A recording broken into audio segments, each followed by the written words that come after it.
Olá pessoal, então nessa segunda aula da disciplina de Ecologia Geral, nós iremos falar novamente sobre o clima. Lembrando, gente, que ainda da aula passada, que ecologia é esse estudo científico da distribuição e abundância dos organismos e das interações que determinam a distribuição e abundância. E nessas interações a gente inclui o ambiente em que esses organismos vivem. E o clima é um componente muito importante desse ambiente. Então, na aula de hoje, eu dividi ela em três partes, e a gente vai abordar os padrões globais na temperatura e na precipitação. Vamos falar de correntes oceânicas e o seu papel na distribuição de calor do planeta, a variação sazonal do clima, o que faz com que a gente tenha inverno e verão, como essa variação sazonal do clima afeta esses ciclos sazonais em lagos temperados, de climas temperados, sobre as mudanças irregulares no clima, sobre topografia, o efeito do clima, do relevo, sobre o clima, e na diversificação dos tipos de solos que a gente encontra.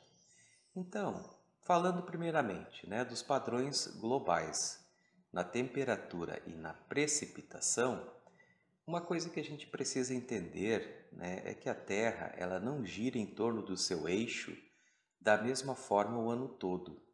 Aqui a gente vê um exemplo em que a Terra está inclinada em relação ao Sol, e a porção sul do planeta está recebendo a luz do Sol perpendicularmente, ou seja, diretamente.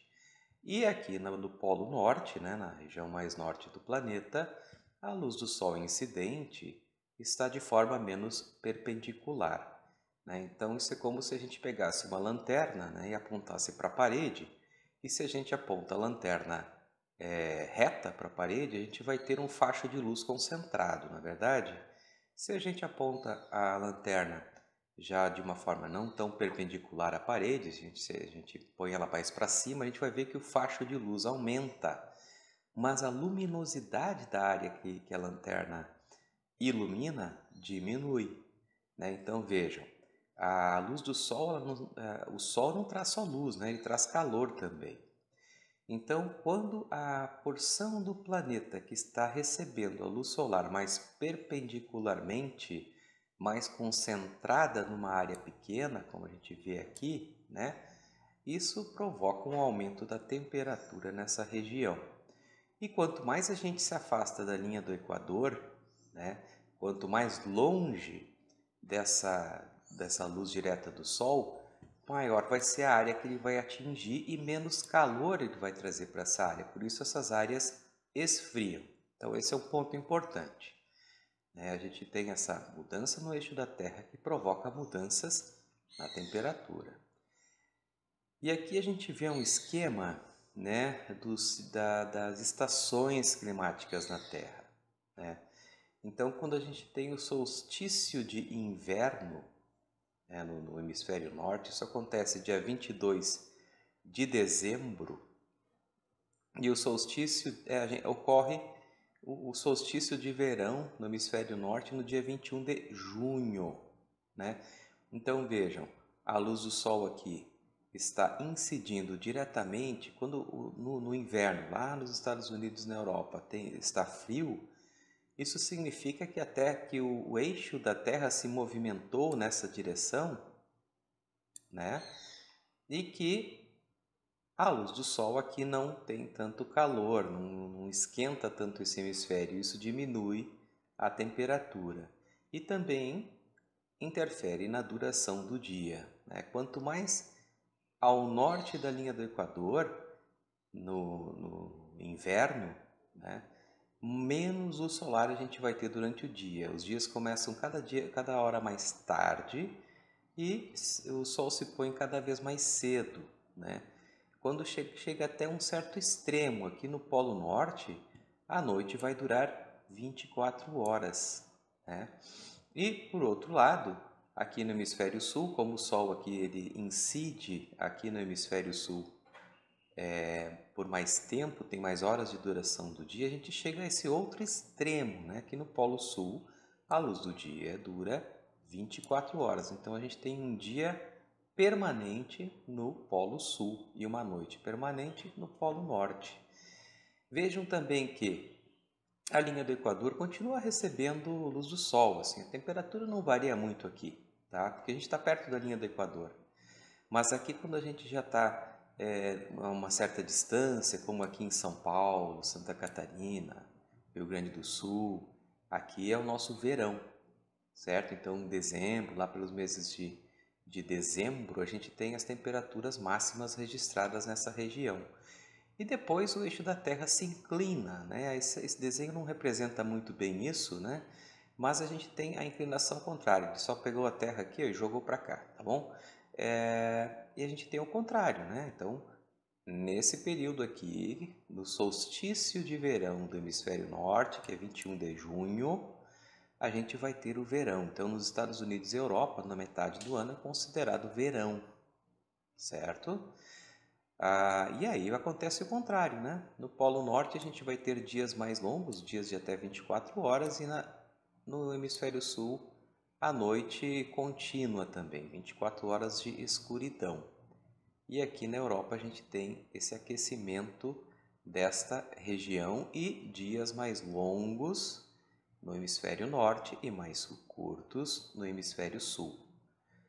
Bom, mas a temperatura ela varia de formas diferentes conforme o hemisfério norte e sul, e esse desenho, esse gráfico representa isso, né? Então aqui a gente tem a variação de temperatura anual, a temperatura média, né?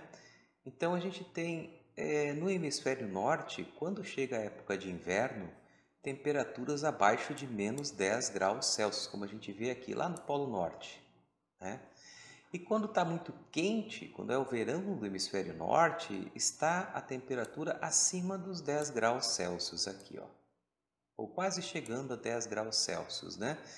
E vejam que essa variação de temperatura entre a máxima e a mínima aqui, ó, ela é maior ao longo do ano do que no hemisfério sul. Vejam no hemisfério sul como varia relativamente pouco. Então, se a gente pega a mesma latitude de 30 graus aqui, né, a gente vai ter invernos mais frios e verões mais quentes. Essa faixa aqui, ó.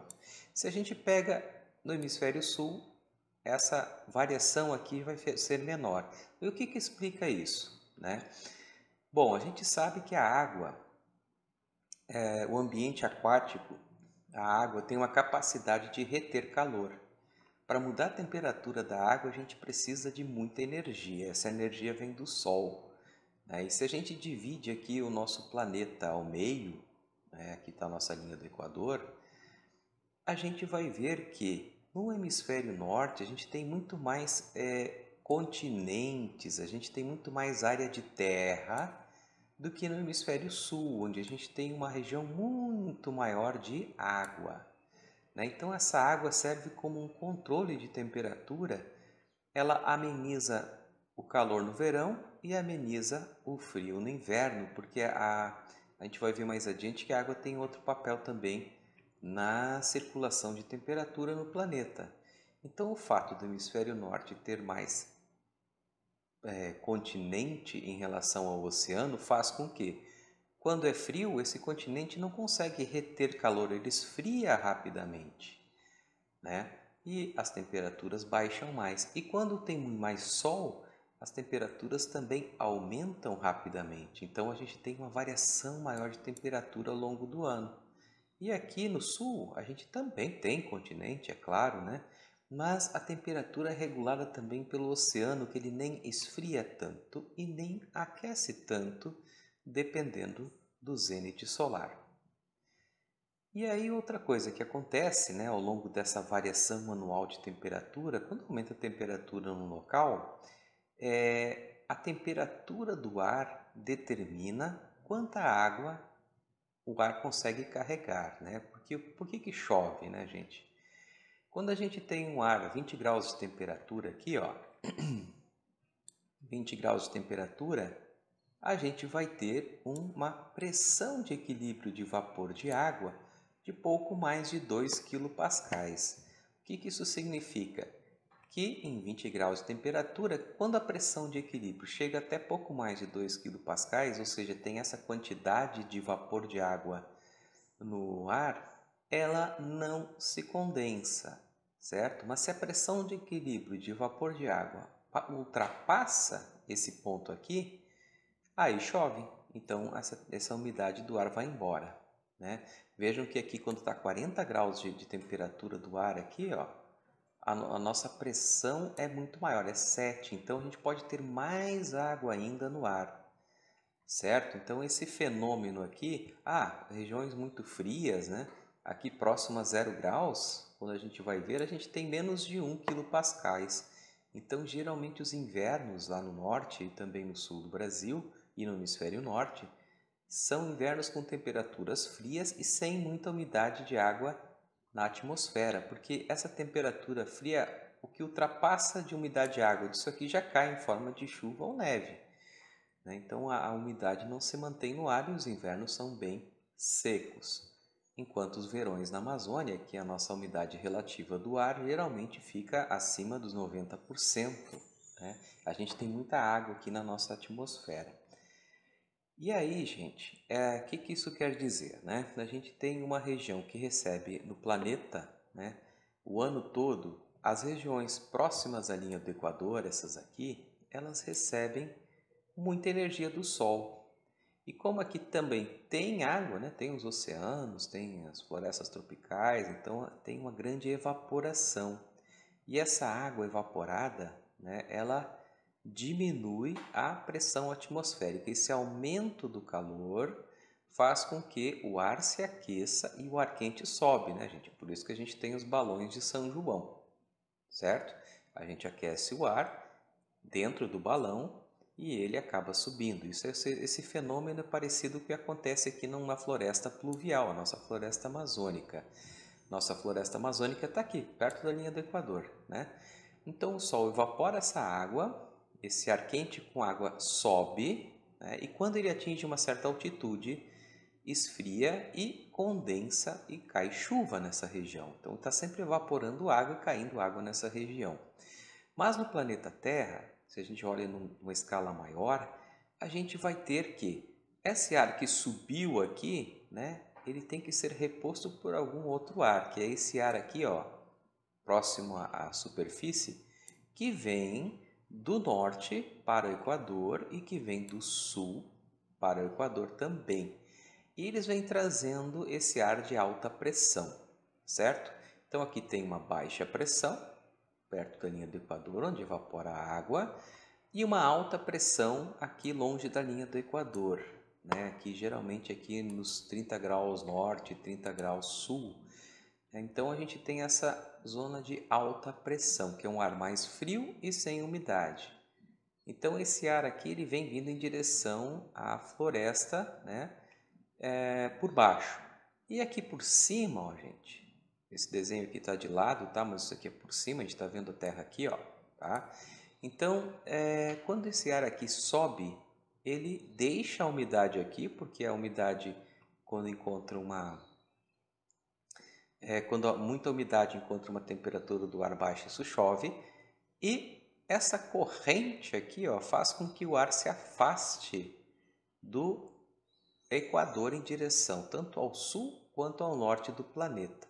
Então, tem uma circulação atmosférica predominante no planeta, que a gente conhece como célula de Hadley, e ela o que? Essa ascendência do ar quente e úmido e a provocação de chuva, né, no próximo linha do Equador, e a gente tem o afastamento desse ar aqui mais quente, né, até que ele vai subindo, vai chegando em regiões do planeta onde a luz do Sol não incide tanto, e ele vai esfriando, e quando ele esfria, ele desce. Então a gente tem as regiões descendentes da célula de Hadley. Esse ar que veio do Equador, ele não traz umidade, a umidade já caiu no Equador. Então o que acontece aqui é a formação de desertos. Essas são regiões do planeta Terra em que a gente tem os nossos desertos, como aqui o deserto do Saara, por exemplo, o deserto aqui da África do Sul, né? São as regiões em que recebem esse ar descendente seco, então nada cresce aqui, né? E depois tem o caminho inverso. Então esse círculo de subida, viagem do ar lá pela alta atmosfera, descida novamente e depois o ar retorna aqui aos trópicos, a gente conhece como célula de Hadley. E ela determina uma coisa que a gente chama de zona de convergência intertropical. Nessa zona de convergência, onde converge essa luz do Sol, onde os ventos que vêm do sul, do norte e os do sul convergem e sobem, né? Essas zonas de convergência intertropical são, na verdade, regiões mais úmidas, onde estão as nossas florestas tropicais. Outro aspecto importante, né, da circulação atmosférica, além da célula de Hadley, é que a gente também tem ventos predominantes no nosso planeta, certo? Que tem direções distintas. A gente tem aqui aqui essa faixa mais amarela aqui, os desertos quentes, as florestas essa faixa mais verde, novamente florestas aqui no norte, tá? Porque a gente depois tem a célula de Ferrel aqui, que faz um caminho, que faz a mesma coisa que a célula de Hadley, né? Ela puxa o ar quente, puxa o ar daqui, o ar evapora numa certa região e depois ele retorna, né, para esse ponto da célula aqui. Essa circulação acontece aqui, ó, várias vezes no planeta. Aqui a gente tem duas células de Hadley, certo? E as células de Ferrel. Então aqui nessa região da célula de Ferrel é uma região mais chuvosa. E depois, por último, a gente tem a célula polar. Mas enfim, então a gente tem faixas de onde chove mais no planeta e faixas onde chove menos no planeta, né? E devido ao movimento da Terra, a Terra está girando nessa direção, né? Fazendo esse movimento aqui, né? A gente também tem que toda a velocidade aqui na Terra, a velocidade aqui no linha do Equador é muito mais alta do que a velocidade da Terra ou da superfície da Terra aqui perto da linha do Equador. Por que isso acontece? Vejam, a Terra dá uma volta em torno de si em 24 horas, correto? Aqui na linha do Equador, vejam a distância que existe de Terra. Aqui, vejam quantos quilômetros a gente tem aqui na linha do Equador. Então, toda essa porção da Terra está girando numa velocidade maior do que aqui. Vejam a distância que a gente tem de Terra aqui, que precisa dar a volta em 24 horas em torno de si, é menor, né?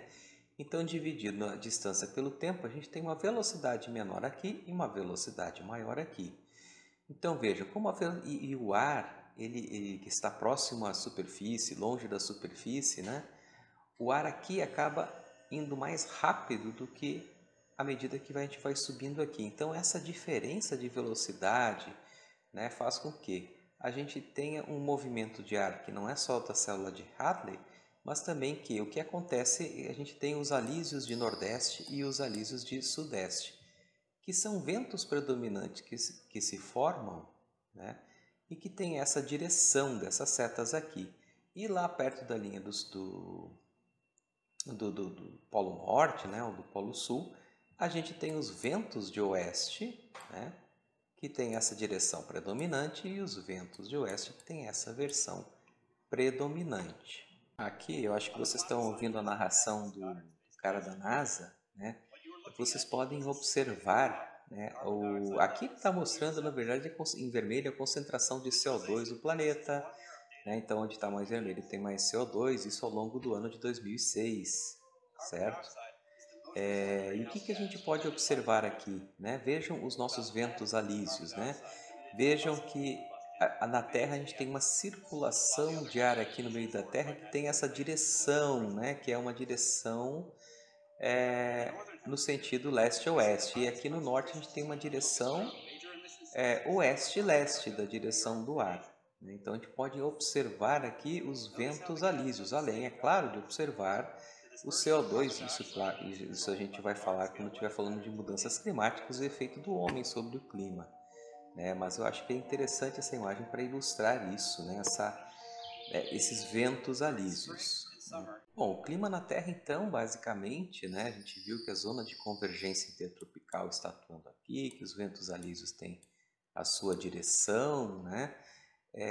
E onde tem essa zona de convergência na célula de Hartley, a gente tem mais chuva, né? Isso acaba determinando a localização de onde estão as florestas, as grandes florestas do mundo, né?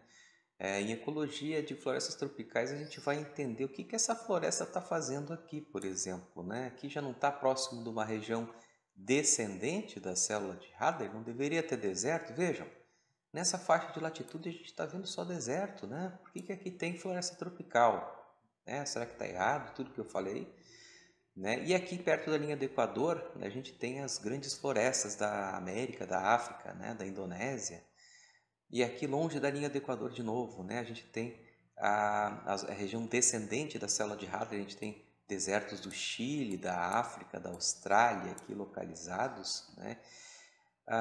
E no norte aqui do planeta, né, a despeito da neve, do gelo, as regiões polares têm pouca precipitação, né? Vejam, ela está longe da linha do oceano. Em nenhuma época do ano aqui o Sol consegue esquentar tanto essa água, a temperatura é mais baixa, né? Então a gente não tem tanta chuva, né, no Polo Norte e no Polo Sul, certo? Mas é claro que só essas correntes de ar e só o aquecimento do Sol não explica tudo, né? A gente também tem algumas regiões onde correntes oceânicas com água quente e que evapora bastante água, né? Essas correntes oceânicas chegam em algumas regiões do planeta e quando essa nuvem de ar, elas trazem junto de si essa massa de ar úmido, né, e quente. Quando essa massa de ar úmido e quente atinge uma cadeia de montanhas, ela sobe, esfria e chove. Então a gente tem regiões chuvosas aqui no norte, mas não em decorrência necessariamente da circulação de Hadley, do aquecimento solar, mas pela própria topografia, como a gente vai ver mais adiante. O próximo ponto dessa primeira parte da aula, né, são as correntes oceânicas na distribuição do calor. Então a gente tem aqui no nosso planeta, o oceano é uma grande massa d'água, ele ocupa 2/3 da superfície terrestre, né?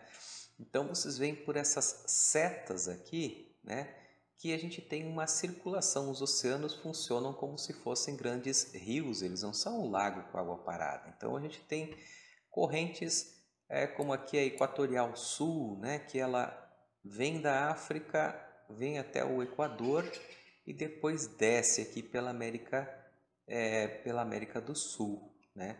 E tem correntes que são superficiais e correntes que são lá nas profundezas, né? As correntes superficiais são quentes e as correntes profundas são frias e geralmente mais carregadas de nutrientes. Tá? Então a gente tem aqui essa circulação do oceano e uma coisa importante, né, que onde a água fria sobe, né, com uma corrente de água fria, quando ela ressurge, ela traz junto de si nutrientes, né? Então a gente tem nessas zonas de ressurgência, esses nutrientes acabam acelerando a produção de algas aquáticas e essas algas alimentam toda uma cadeia trófica e fazem ser uma região altamente produtiva e é uma região geralmente onde os barcos de pesca gostam de pescar e isso acaba também alimentando as aves que se alimentam dos peixes. Então essas zonas de ressurgência têm uma alta produtividade biológica no planeta. Então a gente tem essas regiões aqui na porção oeste da Austrália, aqui na porção oeste dos estados do México, né, do Peru, África do Sul aqui no norte da África tem essas regiões de ressurgência no planeta. São regiões onde tem muito peixe.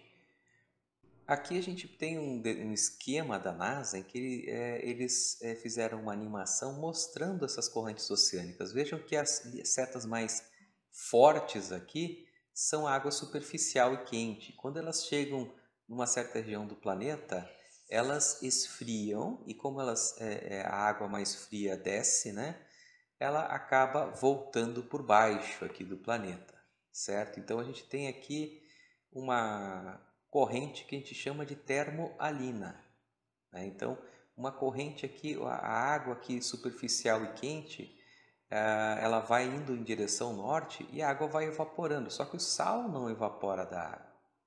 E como o sal não evapora da água, a água vai ficando cada vez mais salgada, certo? Então, uma água mais salgada e ela vai esfriando, né? Mais salgada e mais fria, ela se torna mais densa e ela vai descer. Então, ela desce aqui no Polo Norte, né? E a corrente fria está passando por baixo aqui da corrente superficial quente. Então, a gente tem no nosso planeta, né? Imagine que essa água vem transportando temperatura, né? Quando ela chega aqui nesse ponto do oceano, ela perde temperatura e aqui, à medida que ela vai subindo, ela vai ganhando temperatura. Então, essa corrente termoalina, ela é responsável por levar água fria em regiões mais quentes do planeta, como aqui, por exemplo, e por levar água e mudar, né? Trazer temperaturas mais quentes para regiões mais frias. Então, ela funciona mais ou menos como um controle de temperatura na Terra, tá bom? E aqui essa animação é bem bacana porque ela, não sei se vocês conseguem observar isso, né? Como as correntes frias oceânicas aqui, ó, elas na verdade não influenciam muito no planeta, só quando elas ressurgem mesmo. Então, quando elas ressurgem, vejam aqui, ó, elas vão encontrar a América do Sul e a região de ressurgência que eu falei para vocês aqui perto do Equador, né? Aqui a gente vê novamente as setas mais frias, né? E elas têm essa zona de ressurgência aqui na África, certo? Então, pensem sempre numa corrente termoalina como uma corrente que leva calor onde está frio e leva frio, uma corrente mais fria ameniza os climas mais quentes do planeta. Então, dessa forma, a corrente regula a temperatura. Se não existisse esse tipo de corrente, a gente teria temperaturas muito mais frias no Polo Norte e muito mais quentes no Polo Sul. Aliás, desculpa, na linha do Equador. Nesse outro detalhe aqui da NASA, né, do infográfico da NASA, novamente a gente consegue observar aqui as correntes de água mais fria e densa por baixo, a água mais quente por cima, e o que acontece com a corrente quando ela encontra um continente, a plataforma continental, né? Ela encontra essa plataforma e tende a afundar. Um dos problemas do derretimento aqui dessa água que tem no Polo Norte, se a gente derrete essa calota polar, a gente põe aqui, essa água que vem de cima, ela é quente e vai esfriando e é muito rica em sal, né? Ela é muito salgada. Se a gente põe muita água doce aqui, né? A gente acaba interrompendo essa corrente termoalina, por quê? Deixa eu dar um pause, deixa eu voltar um pouquinho aqui, né? Vejam, ela está descendo porque é salgada a água, né? Agora imaginem que você derreta tudo isso aqui e de uma vez joga essa água doce aqui. Então o que pode acontecer com essa corrente de cima? Ela não vai estar tão salgada, né? Será que ela vai continuar descendo? Será que porque, né? Isso aqui funciona como uma corrente de bicicleta, né? A água que desce aqui puxa a água que vem daqui, né? Então se a gente faz com que a água fique menos salgada aqui, talvez ela não desça mais, talvez a corrente se quebre. E se a corrente termoalina se quebrar, né, a gente pode ter uma rápida era do gelo aqui, né? A região norte do planeta para de receber essa água que vem com o calor dos trópicos e vai esfriar demais. E, por outro lado, se a gente quebra uma corrente termoalina, vou botar um play de novo, né? Essa água fria para também de esfriar as regiões mais equatoriais, então a temperatura aqui vai aumentar muito também. Então a diferença de temperatura entre Polo Norte e Equador aumenta também, certo? Esse é um fenômeno que preocupa também ambientalistas, né? Não tanto governos, pelo jeito, né? Mas pode ser um efeito do aquecimento da Terra e das mudanças climáticas.